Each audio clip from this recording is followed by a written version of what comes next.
ಪ್ರಕೃತಿಯ ಮಡಿಲಲ್ಲಿ ಪ್ರಕೃತಿಯೇ ನಿರ್ಮಿಸಿದಂತಹ ಒಂದು ದೇವಸ್ಥಾನ. ಇಲ್ಲಿನ ದೇವರಿಗೆ ಬಂಡೆ ಕಲ್ಲೇ ನೆರಳಾಗಿ ನಿಂತಿರುವುದನ್ನು ನಾವಿಲ್ಲಿ ಕಾಣಬಹುದು. ಐತಿಹಾಸ ಪ್ರಸಿದ್ಧ ಶ್ರೀ ಜೇನುಕಲ್ಲಮ್ಮ ದೇವಸ್ಥಾನ, ಅಮ್ಮನಘಟ್ಟ.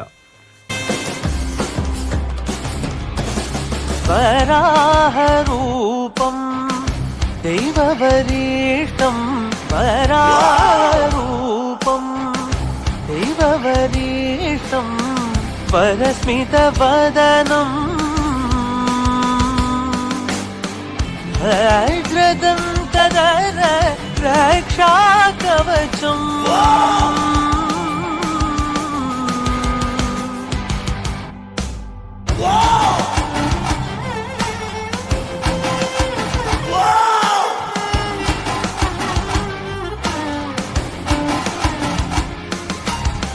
ಶಿವ ಸಂಭೂತ